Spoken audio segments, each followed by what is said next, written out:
We got Chud the Builder's birth chart. We got some interesting things going on here. Now, do I have his birth time? No. However, okay, he's in his Saturn return right now. He just had his nodal opposition. He's beginning his Saturn return in Aries with these 2 arrests that he just had back to back. He has his natal moon right there in Aries, and the moon can go back and forth like about 12 degrees each day.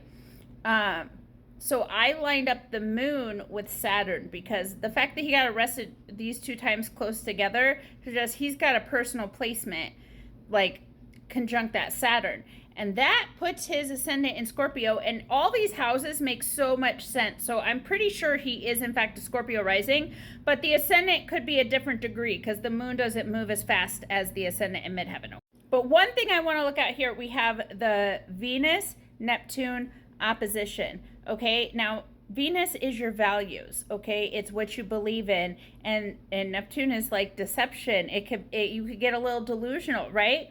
And if this is in fact between the 9th and 3rd house, this is like your higher order belief religion. Like, he purports to be a Christian. Okay, so these Christian values that he thinks he can actually go out and do this, and in his head he's delusional that he's actually being about free speech, right? Which 3rd house is about speech.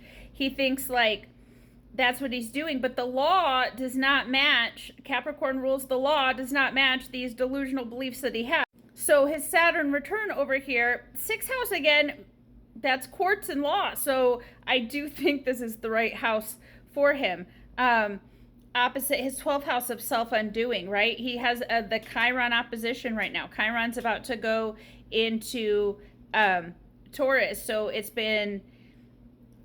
he's been creating this wound for himself because he has this like wound in his mental health. So now he's like out here making enemies. Because you see Saturn and the moon being together there in the 6th house would mean that his parents were his first enemies. And so it kind of gave him this like pompous attitude to try to survive, like them constantly picking on it.